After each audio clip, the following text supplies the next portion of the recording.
Hey guys, welcome back to another episode of Anyways Moving Forward with Libni, where we talk about life, self love, self work, and anything that might help you move forward in business, in your relationship, as a parent, or wherever you are in your life right now. Hey guys, welcome back to another episode of Anyway Moving Forward. And today, finally, andito ka na. Yeah. Actually, second time na namin to film. Pero ayun nga, this is what it is. And so today, without any further ado, before I introduce, ano daw? Before I introduce this person, I just wanna say na I've been working with this person this year lang ba tayo?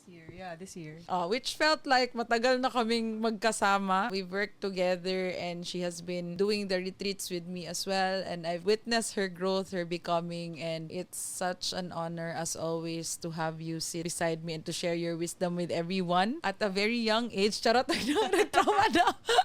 Pero marami siya. I really admire this beautiful person beside me because she has really inspired me.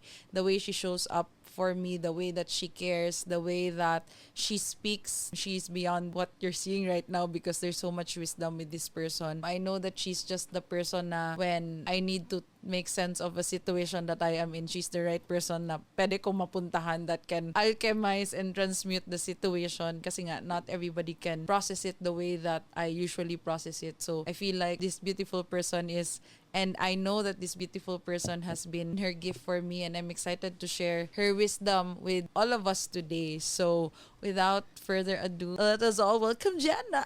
Hello. Dug, dug, dug. I'm so happy to Maui, be here. Maui. Super excited. Thank you for being here. Before we Happy to be begin, here. introduce yourself to everyone. So, hi guys. Oh my gosh. Yeah. Okay, so my name is Jana. Well, just Jana, no. Without the labels and titles. Yun lang talaga ako. Just Jana. Just live. What do you do? What do you But for you to make sense of what I do, I'm a neurolinguistic programming practitioner. Master. Practitioner Yeah. na. Yes! Just like Ate Lib. And at the same time, I am a performance coach. So, pero siguro parang almost na life and performance coach na din kasi I've been into this, like personal development na din for years. Pero ngayong year lang ako parang medyo talagang nag-branch out na doon. Branch Branch out. Anyhow, thank you for being here on the show. Happy. On the show! Your show. On the show! Actually, seryoso na siya, guys. We are on the how many na episodes, 100 plus episodes na, and the show has been going. It's so weird to say it kasi I just do it on my own and now behind this camera is a beautiful team right here behind. Yeah! May pa-set up na si Sis. And ano siya, parang full circle moment kasi nga ako lang mag-isa before, nasa kwarto, nasa as in. So ngayon, it's nice to be able to do this with you. Yes. So, thank you for being here and to be with me on this show. On the show! It feels good to hear it from you, ha? On the show! Grabe ka fun to. Nagdinawa ka mo muna. Anyhow, so seryoso na itong podcast natin. So, in this conversation, we've decided to talk about you don't have to perform to be loved.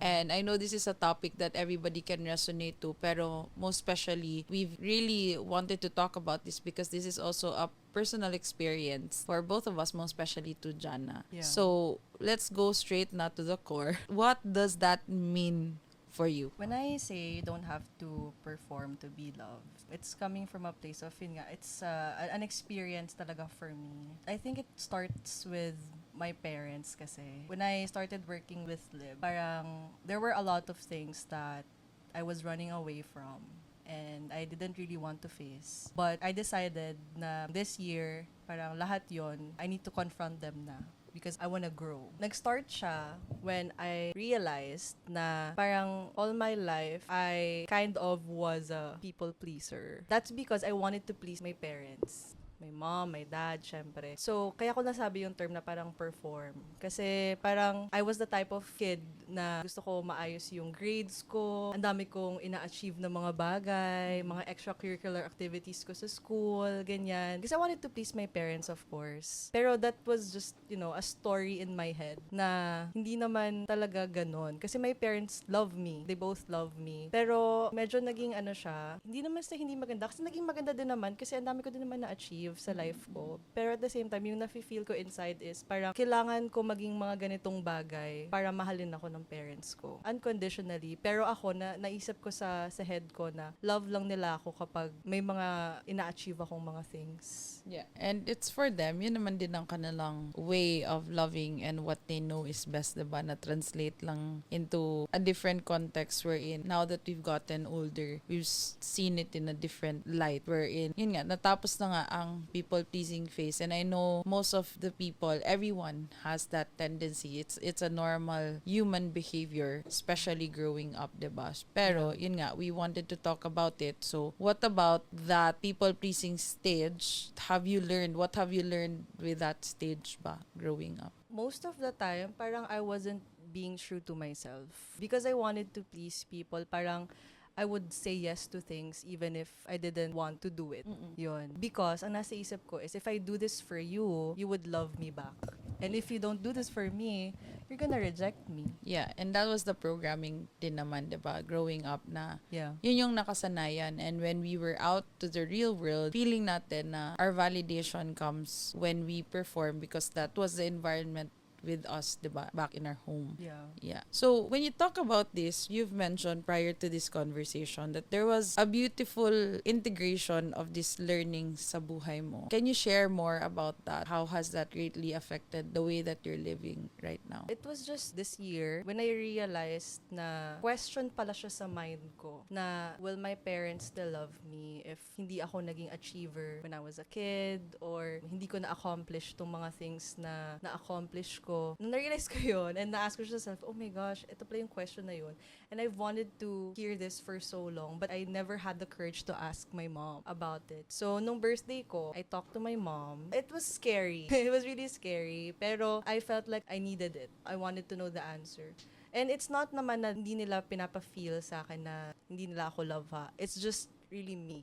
It's just my brain, my mind telling me na hindi na nila ako magiging love if hindi ko na-accomplish itong mga na-accomplish ko. So, I asked my mom. So, syempre nag-ask ako ng consent sa kanya to talk to her muna. Bago pala siya in-ask, I told her muna pala na, Mommy, alam mo naman na I'm working on myself. Parang this is just a question that I want an answer to because I feel like I need it for my healing. My mom was open to it naman. And so, I asked her, sabi ko, Mommy, do you still love me kung hindi ako naging parang achiever no student pa ako? And do you still love me kung hindi ako marunong sumayaw, kumanta, alam mo lahat ng pwedeng talent na nagawin. And my mom was like, parang na-surprise siya na inask ko yun. And sabi niya, yes, of course. Love ka pa rin namin ni Daddy kahit na hindi ka naging achiever, ganyan-ganyan. And I was like, parang it was a huge relief for me na parang marinig yun sa mommy ko. Kasi kahit naman sinasabi ng mommy ko and daddy ko na they love me, parang iba pag inask mo sa kanila directly what you want to hear. So parang it was a huge relief for me na, love pa rin pala nila ako kahit na hindi ako naging achiever, ganyan. Tapos nagkaroon ako ng follow-up questions sa kanya. So parang sabi ko, so mommy, love niyo pa rin ba ako kahit na like parang wala lang. Parang let's say, I failed sa ganito, sa ganyan. Love niyo pa rin ba ako, ganun. So parang my mom was like, oo naman. Yeah, pero yun nga, I get you. As a child, you just wanted to hear that. And yun nga, not everybody has the courage to ask it, diba? Pero you had the courage to ask that despite being afraid. And coming from a space naman of moms, diba? Parang, naman, parang it's an obvious answer. Then again, as someone who'd wanted to just hear it, the act itself of asking for that is already the healing that you needed. And that's what separates you from others who are just in their head and not doing something that they're afraid to ask. And diba, if you don't ask it, it's already a no. Yeah. Diba? So what have you learned from the experience, and what advice can you probably give to those people who are afraid of hearing or asking for what they want? I believe the parang major lesson talaga that I learned from that was I should have asked it sooner. It was just living in my head rent free. So I should have asked it to my mom sooner. Siguro if I asked it to my mom sooner, parang nakuha ko na yung answer agad, and then I wouldn't feel na kailangan ko lagi mag-go, go, go, ganyan. Mag-perform, like mag-achieve ng mga bagay-bagay kasi my parents would love me either way. Another lesson din na na-learn ko dun is, why was I so afraid of asking this sa parents ko? They're my parents. Alam mo yun. Parang, sa sarili ko lang yun na parang we have these questions in our head, and parang ang naiisip kasi natin agad is, ang sagot is no. That's why we don't ask anymore. But what if the answer is yes? Yeah. And I believe it's just really the emotional capacity to handle answers that they're not ready to receive. Because we're so used to having it, dapat it should be a yes all the time, it should work out for us all the time. And not everybody has the emotional capacity to hold on answers that are not aligned with what they want. Kasi diba, hindi naman siya naturo sa school, diba? That's why when people experience no, they define it for themselves as failures, but instead they don't see it as a gift for them because they have been programmed na when you hear no, wala, you're nothing, you're zero. And I feel like that's the thing that most people are now lacking the courage to do it, because fear has a very strong hold nga on people that has stopped them from actually living life. And if people only realize that the only thing that stops you from fully experiencing life is eradicating the fear in between, if they just give themselves the permission to do it anyway despite the fear and learn from the result itself, they could have experienced life itself. Kaya parang the reason why we do what we do is, diba, we work on the belief itself that is holding us back from actually doing it, so that when we do it, we now have the relief na parang okay lang naman din pala. And I feel like it's because our conversations are always like this. Yes. Like when we open up, we don't invalidate each other, pero we really listen, we don't judge, and we present with people. I feel like that is something that is lacking now with our current society, because everybody in general in the world that we live in the past just wants to be better than everyone. However, with the life and the relationship that we have in the culture that we've built inside this small community that we've had, it's always about, oh, tell me about it. Oh, tapos, oh, we always celebrate one another. Yes. Either it's up or down, diba? And we are open for one another. So, yun, what are your thoughts on that? Actually, may isa pang nag-come up sa akin din. I said kanina na parang even if like my parents made me feel loved naman, it was me, it's not them. I just couldn't see it sa end ko because I was thinking na they don't. If a person wants to make you feel loved and all,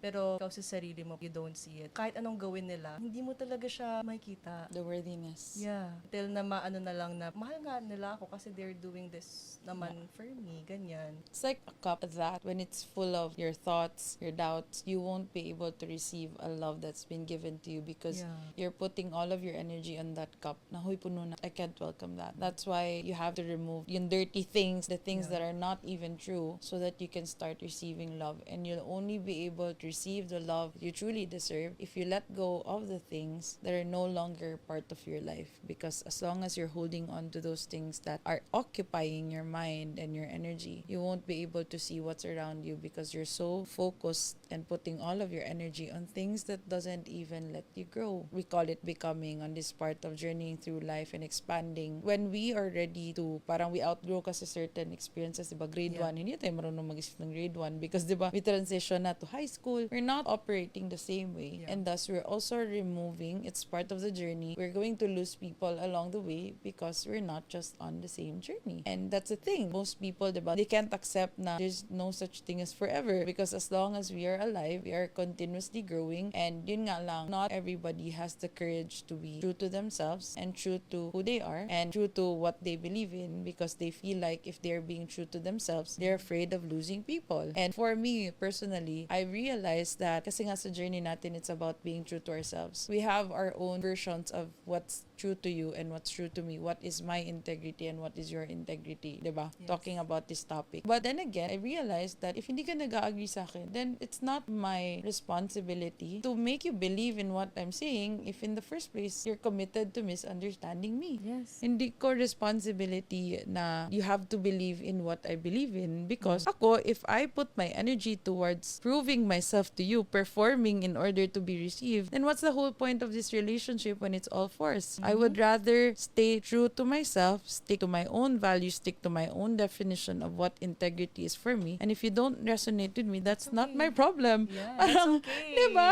Pero it took a while for us to be able to land in this Yes. space because it took a lot of self-work, integration na, diba, sa work natin, oh, Jana, kamusta na? Kamusta ang 1 week mo? Ay, ito yung mga nangyari. Oh, sige, what have we learned from that? Let's remove that. Yeah. Diba? It's been like that. It's a constant learning. And yun nga, we've been constant learners of life. I believe that the greatest liberation that I personally had, I don't know with you, but it's, I care about not too much. I would rather be true to myself than live in your own Bible of what life should be or live in your truth. Na hindi ko naman truth. What kind of life am I living if I'm, instead of me being true to myself, I be loyal to you na at the end of the day, we're all selfish naman of our own energy, diba? Like that idea. Did that make sense? Pero yeah. It did. Sobrang makes sense.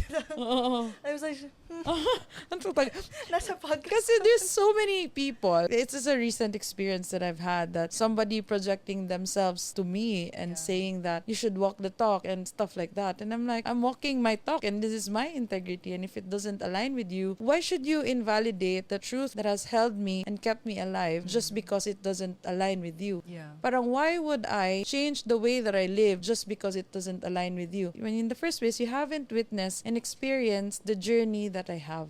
Diba? So that's the thing about why most people, if they don't know who they are, they'll probably be carried away by comments outside. Yeah. Pero kilala ko yung sarili ko eh. Yeah, and because you know yourself, parang it's unshakable. Yeah. Even if other people would tell you something na, yung tulad nun, you can reflect on it and say na, uy, parang hindi naman talaga siya ganun. Yeah. Pero before, when I was, diba, parang, oh, diba, parang totoo ba? Ang syakit naman nun. Tapos ako, tawa na lang ako na. It's so funny how people are projecting and it speaks more about them, diba? And yun, sampal sa mukha, but that's the truth. I don't resonate with you. I don't care if you don't like me. And I realized this one na as I kept along this journey of being true to myself and to my creator and whatever I'm creating in my head, I no longer care about what other people say or think. And although it was a constant learning progress, I'm still arriving and there are times that I get triggered, but I've accepted the fact that the people that used to be so close to me are no longer with me and it's just part of the journey. And that's okay. Kasi they also live in their own worlds. Correct. And we have our own. You just find the people who want to join. And you don't even have to find them. Pwede naman na you just attract them. Yeah, they just arrive. They Pero just yun nga, arrive. for me, what I've learned in the journey is I'm just definitely just focusing on my own lane, focusing on my creation, and it gives me joy. And then eventually, the right people come. So parang, oy, andito kayo? Okay, sige, let's go. Parang Yeah. saktong amats lang. Diba? Hindi ko alam saan nanggaling yun, pero okay. Diba? Na parang, it's so beautiful to be in a relationship wherein you get to be individual people and get to Yes. celebrate life together without parang, ay nga go mo, ba't wala ka dito? Parang, just live your life and then when we meet there, let's meet there. But we are living our lives. We don't have to be intertwined unless we're married. Diba? That's why people marry. Diba gets mo? So, yeah. And when you have people kasi who accept you for you and you know sa sarili mo. Well, before that happens kasi you also have to accept yourself first. You have to be true to yourself first and be authentic sa sarili mo. And then when people arrive and they parang, ay, they also accept you, parang you feel so good sa sarili mo because you're not pretending anymore. Correct. You know, you're not hiding and ang sarap sa feeling lang na you know na you're being yourself with them and then they genuinely Reciprocate, yeah. enjoy Yeah. to be with you. Diba? Yeah, I feel like it also is needed for you to not know who you are in the process because what's the beauty of life if you just know and remember who you are? For me, what's the point of being given this life if the yin to the yang isn't provided? Yeah. It's the duality, it's the contrast that makes life so beautiful. Diba? Kasi because you then get to experience the joy, the sadness, the anger, and all of it. And it's just a beautiful journey of coming back home. And I feel like, yun yung ginagawa natin na from ages 0 to 7, iba yung environment mo. Yeah. And from this age, iba din environment mo. And then there will come a time that you don't know who you are so that you'd remember who you are. Diba? It's a constant evolution. Evolution talaga. Imagine if you got it all figured out already. What are you gonna do with your life Gagawin mo, na. parang ang saya-saya. And even if you got everything, you still will feel like you needed a contrast because you still want to experience excitement. You still want to experience all of the emotions because if not, what is life about if emotions aren't present and you don't get to experience it? Yeah. Diba sa work na, speaking for myself, but we get to honor the different emotions, but it doesn't define or it doesn't tell us of who we are. Yes. Oh, you wanna elaborate? Ikaw na naman. Okay lang. Agree ako doon. Kasi, like I said earlier, parang it's an evolution. The Jana in the past, she's totally different. And then the Jana right now, she's also different. She's a different version. And the Jana in the future, she's also gonna be different. That's what makes life exciting, na you get to look forward to who you're going to be. Yeah. Because you can actually create yourself. You can create who you want to be. You can be who you want to be. Correct. Diba? And it took a while for us to land here. Yes. Marami pa tayong performance, no? Yes. But then again, we won't be able to experience, for me, this liberation if we haven't gone through that. Kasi now, life for me feels like play. Parang, laro na lang siya. I see myself living life and I get to choose and practice choice and sit down and see the result of what I've done or of what I've chosen. Parang, okay, ito na pala yung resulta ng aking choose today. Ito yung nasokop. The way that I'm seeing life right now is like that na. Parang, okay, kaya siya nangyari kasi ginawa ko to. Okay, interesting. Sige, hindi ko na gagawin yan. So, Yes. diba? Hindi ka na like parang life is taking over you, pero you're taking over life. Yeah, because you have a choice. Regardless if you're aware of it or not, you're choosing. Pagkagising mo pa nga lang you're gonna choose na agad, am I going to get up or I'm just gonna like snooze my alarm and then sleep again. What's really nice ngayon is ako, personally, I'm aware of the choices that I'm making every day. And I'm intentional. Yes. Na, okay, lahat to, these are true choices for me. Whatever happened, let's say, syempre, life will still throw challenges at you. Pero, it's just going to teach you something about yourself. And it's just going to teach you na, it's like data. Data lang talaga siya. And that's why I feel like, ever since I wasn't really naman scared of failing because I've always thought of failing as data na parang this is just something that didn't work out and that's okay and then I'll just have to find something that works and then it's not so much na it's because I lack the capability to do it. It's just that at that point in time I wasn't able to do it kasi maybe the resource that I had before is hindi siya okay. Pero it's just all data lang and you can choose pa rin at the end of the day kung ano yung path na gusto mong i-take and kung ano yung mga gusto mong gawin sa life mo. I love that. I love that. Nag-loading ako sandali. Parang, data nga lang lahat. Pero I feel like having this knowledge and awareness ngayon that we've really worked on for a long time, it really gives us the liberation and freedom to experience life because now we really have embodied the power of the choices that we're creating. Yeah. Did that make sense na? Yes, it does. And it's so nice to experience life in this perspective, in this lens. Kasi there's accountability. It's easy for you to take in whatever's happening because now you're not the victim of your circumstance. You're already seeing it as an opportunity for growth. Me personally, I'm here for living life, for the experience of living it. Because what is life if you're just bypassing it, not experiencing the current reality that you have? And I feel like for people to connect with that lens is, yun nga, this is a different segue na no, but is for them to allow themselves to experience life, to express themselves. And you can only have that full expression of self if you eradicate the fear that's stopping you from expressing so that you would be able to have that permission to move forward. And one of the greatest factor with that is the people surrounding yourself with. Talaga, oo. Kaya, speaking for myself, I'm very, very, very careful Same. with who I allow. And though, I also allow myself to be curious with other people. And from that curiosity, I learn about other people and I have an inventory with myself na if I'm with these people, what am I feeling? Do I feel expansive or am I feeling pushing myself just to belong with them? And if I feel like, taka lang, parang nagiging people pleaser tayo dito na side, that's when I step back na parang, I'd just rather be on my own and focus on creating something. Kaya if I don't get to talk to someone because yun nga, I just write and I just create and I talk to myself a lot and it really helps. Ako lang din. Ewan ko. Pero ang tahimik talaga ng life ko na I have that na tahimik lang ako. And there's so many things that I'm experiencing because of that silence that doesn't include anyone.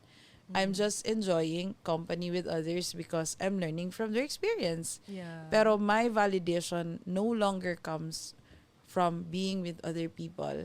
They're just added bonus to my life's experiences. Yeah. So I feel like people should know how to be able to enjoy life with themselves and their own company. Oo. Because if they are very dependent on others, when the other person leaves, yun na yung I feel like something is missing Yeah. because they haven't filled in that cup, and that is where self-worth comes in. Yes. Kaya I feel yun nga yung nangyari din sa 'di ba? You have filled your cup so much that you finally have the courage to talk about it, because whatever is being thrown at you, you already know how to answer because you now know your worth, Yeah. and hindi na siya shaky yung ground mo. Yes. 'Di ba? Parang the foundation is, parang it took a while, no? Kasi it's not easy, I must admit. Talaga. But when you choose yourself every day, talaga, you're going to build yung foundation within yourself that is so strong. And parang ano ka na, parang you're grounded, you're aware of what's happening, and you don't let other people's actions parang affect you because Yeah. you know yourself. Yeah. And commitment talaga siya. Yes, commitment as In everyday choosing na and awareness. yeah. Yan, and very intentional. Mm-mm. Very intentional. Kaya yun. Yeah, yun yung mga na-realize. And yun nga, what I have also learned is that with recent life experiences that I've experienced lately, parang there are moments in our life that we get triggered and we want to answer right away to certain life experience. But what I've definitely learned with my journey is I also have to be fair with the people that I want to talk to. Yeah. Na I know that when I want to confront someone, it's a journey ko lang na to. And the learning that I'm currently experiencing, it might change over time.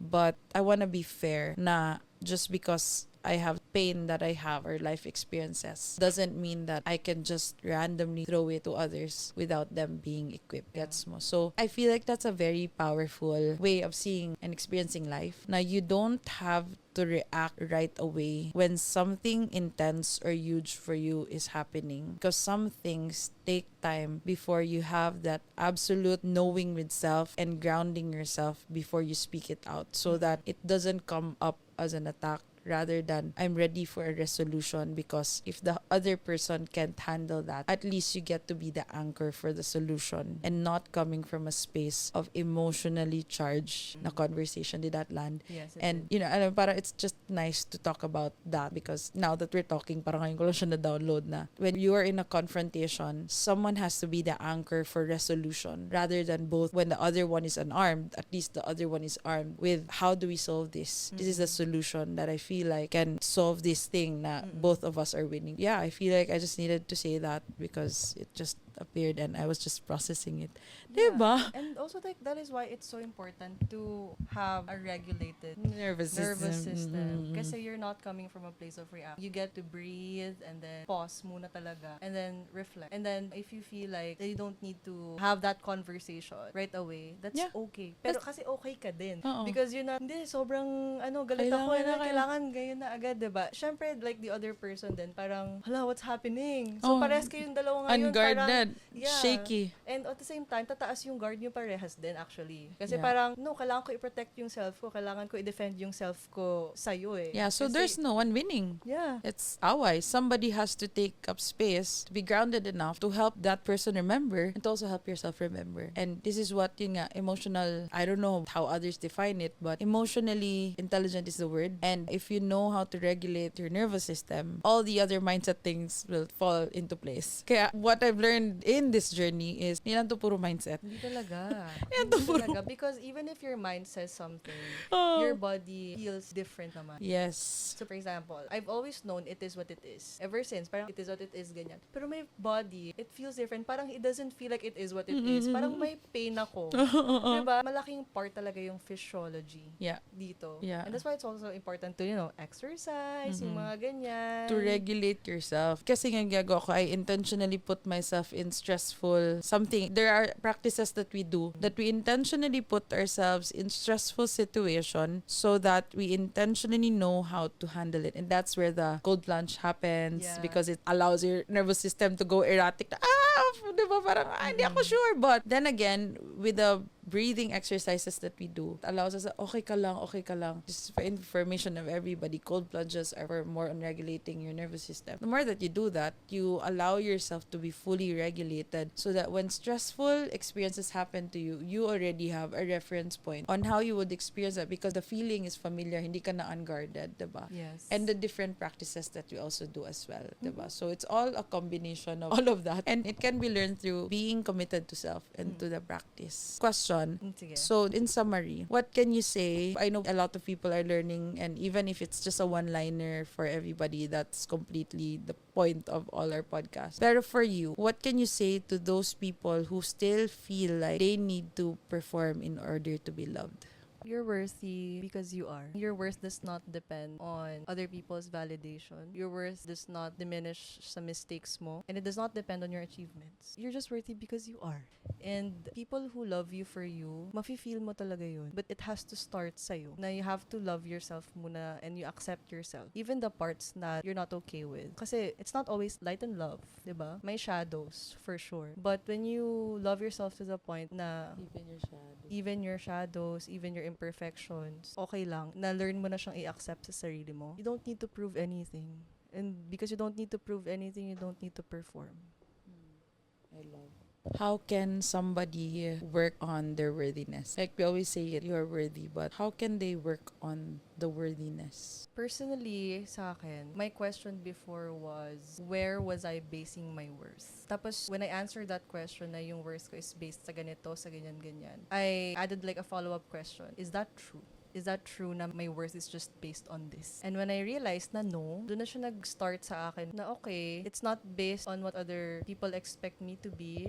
How can you be aware? You ask yourself questions. And then also know like the things that you're running away from. Yun sa akin talaga. Once you get the questions na, you do something about it right away. Kasi remember when I realized about dun sa mom ko, na parang, oh, I had this question pala. I have to ask her. And I asked her right away. And because of that, I got the relief that I needed. Parang, oh, worthy naman pala ako kahit na I don't perform. It wasn't really easy kasi. So parang hindi ko siya masabi na parang, sige, it's just like, you know, affirmations lang and like looking at yourself. Sa akin was really more of, what was I avoiding for the past several years of my life that I didn't really want to feel, I didn't want to face. Doon siya nag-start sa sarili ko and then sa family ko and then sa friends ko.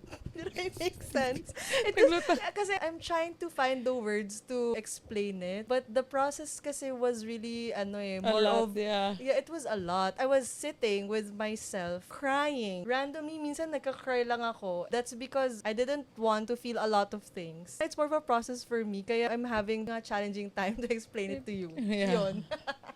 For me naman, just to close the podcast episode, to work on your worthiness is to remove yourself from spaces that you don't feel worthy of. Oh yeah. Tapos, work on yourself and date yourself. Love yourself so much that you start seeing the good na nasa sayo. You start appreciating yourself and really seeing the person that nasa mirror and really working on the belief what's holding you back. Being honest, doing all the releases. Yun, honesty. Honesty and grabe. authenticity. Radical Yeah. honesty. And I feel like yun din yung na-offer na space ng essence, and it's being seen in that honesty and being held in a way na pwede naman pala and be accepted for that. Like that's the gift of what we do. Yes, that's true. Yeah, so yun muna for now. Mahaba-haba siyang talk kasi hello, ilang taon yung tinabaho. Ilang iyak, magkano yung na... But anyway, I guess that is it for this episode. That has been a very beautiful conversation and alam ko hindi tayo matapos. Yes. But before we end, anything else that you wanna share last? Ang sarap mabuhay. Yes. Especially if alam mo na the choices that you're making now is really yours and it's not based on other people. You get to be accountable of what you do. And you get to be honest with yourself about what are the things that you want to do with life. Yeah. And so, yung kay Marcus Aurelius na, what are you so afraid of losing when nothing in the world belongs to you? And so, you came here sa world na ikaw lang, and then you're going to leave sa world na ikaw lang din. Ang sarap to experience life. There are a lot of things that can happen for you, and you don't even realize it. Beautiful. I love that. Thank you for sharing that. That's really Thank you for beautiful. having me Of course. here. Fantasy. Yeah. Marami ko pang gusto sabihin. Yeah, ako din. Tapusin na natin to. Yeah. Pero yeah, I'm grateful to have met you Me too. and to experience you and for people to hear about your wisdom. For sure, everybody can relate as well to what you have gone through, and there's so much that has landed to everyone listening to this episode, and I'm excited to hear about your realizations, your thoughts. Feel free to share, feel free to tag Jana. Where can they find you? Jana Dilao. Sa IG lang. Yeah. Jana Dilao. And like, if you guys wanted to, avail her services, I highly recommend Jana. She's been doing the work with me, and every time we talk, I know that she's a great mirror of being able for you to see what you're not seeing. There's so much with this person that hindi niya pa nga pinilalabas. Sabi ko, labas mo na yan. You're gonna help a lot of people. So, I'm really proud of you. I didn't realize na more than dapat tayo nag-year of doing this work together, and thank you for trusting me with your journey. Yes. And marami pa tayong journey sa buhay. Sobrang saya ko lang talaga that I said yes to live. That's it. She knows it. And if I didn't say yes to live this year, I wouldn't have accomplished a lot of the things that I did. Aww. Because she's also a really great mirror for me. She saw blind spots that I didn't. And because she mirrored it back to me, I was able to do something about them. Oh. Actually, hindi na ako makarelate sa mga tao na may takot. Ha? Bakit? Hindi ko na-realize how much growth that we have experienced. Yeah. And so like, I love you so much. Talaga. Like, you're my sister. Unbiological sister. I treat you that way because you have such a beautiful heart. Mag-emotional here. So again, that's it for this episode. If you love the episode, feel free to tag us and rate us 5 stars here on the podcast. Yes. Tag lang, guys. And yeah, that's all. Bye. Bye.